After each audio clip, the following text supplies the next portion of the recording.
4,000 years ago, in the golden sands of ancient Egypt, men stood before the endless desert and imagined the impossible. Where the world saw silence and sand, they saw destiny. A monument that would reach for the heavens. A monument so vast, so perfect, that time itself would bow before it. It was not a creation of gods, but of human hands, human sweat, and unshakable human will. Tens of thousands of ordinary Egyptians, farmers, laborers, dreamers, came together to shape eternity. Stone by stone, breath by breath, they turned desert rock into a miracle. This is not just the story of a pyramid. It is the story of Egypt itself. A story of pain, hope, sacrifice, and a dream to be remembered forever. This is how they built one of the greatest wonders on earth, the Great Pyramid. This was 4,500 years ago, when the world was young, when the word impossible had not yet been invented. Khufu's dream was audacious beyond measure, to build a pyramid so perfect, so immense, so enduring, that it would carry his soul to the gods and stand forever as proof of what mortals could achieve when they dared to chase immortality. But dreams, even the dreams of pharaohs, cannot build themselves. Stone does not move by decree. Mountains are not raised by wishful thinking. Khufu's vision required something more precious than gold.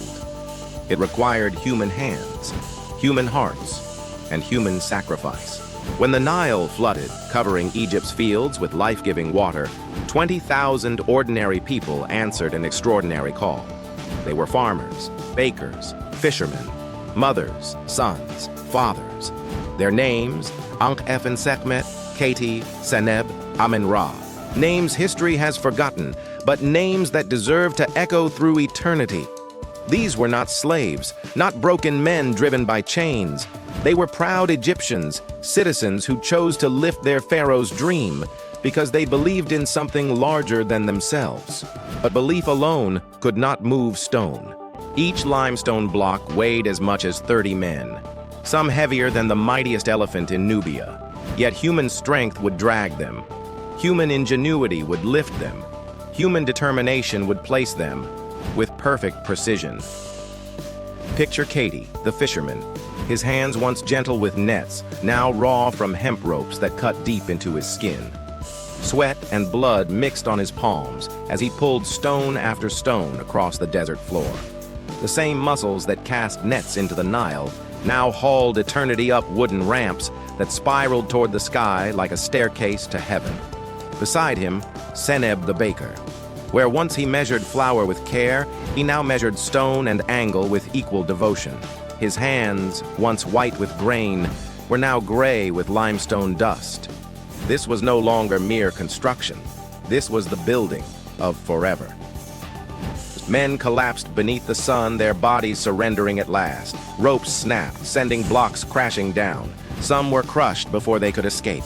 Some paid the ultimate price for Khufu's eternal dream. Yet something remarkable happened. In the face of exhaustion, they found strength in each other. When the sun blazed hottest, voices rose from the desert.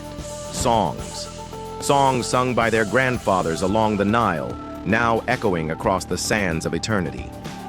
Ra gives us strength. Ra gives us light. We build for forever.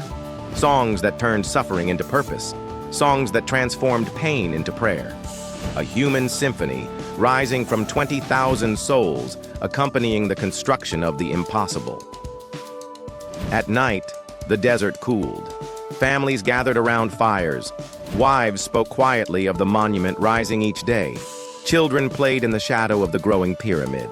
Old men told stories of past wonders, and when one worker fell, like Amen-Ra, the farmer who collapsed after 7 long years, his companions did not see failure. They saw completion. His strength was part of the monument now. His sweat had become its mortar, his dream immortalized in stone. Sense of progression. Year after year, flood after flood. The pyramid grew, the base a perfect square, the ascending courses aligned with divine precision. Layer by layer, stone by stone, dream by dream, until within its heart they carved chambers for eternity. The king's chamber, aligned with Orion. The queen's chamber, holding secrets still debated. Passages like veins, air shafts pointing toward the stars. This was not merely a tomb. It was a map of the cosmos, etched in stone. After 20 years, the final stone was set. The capstone, plated with gold, caught the first light of dawn, and for the first time, the Great Pyramid blazed like a second sun over Egypt. 481 feet of human ambition rising to meet the heavens. Katie, his hair now gray, placed a scarred hand upon the cool limestone. He traced the perfect joints of stones he himself had bled to move. Beside him, Seneb, his eyes filled with tears of pride, knew his life's work had been carved into eternity. They had given everything, and in return, they received something no treasure could buy: the knowledge that they had touched forever. Today, 45 centuries later, millions stand before the Great Pyramid and call it a wonder. They see the stones, they measure the angles, they calculate the weight. But what they cannot see is far more precious. They cannot see the fisherman's song carried on desert winds. They cannot see the baker's dust-stained hands. They cannot hear the laughter of children playing in its shadow. Because the Great Pyramid is not built of stone and mortar. It is built of human hearts, of ordinary souls who chose to believe in the impossible. That is why it endures, not just as a monument to Khufu, but as a monument to humanity, a message across the millennia. You too can touch eternity. You too can build forever. The Great Pyramid is not Egypt's gift to the world. It is humanity's love letter to the future. And its message is simple.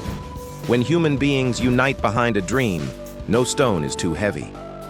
No mountain too high, no vision too impossible, because dreams, when built together, become eternal.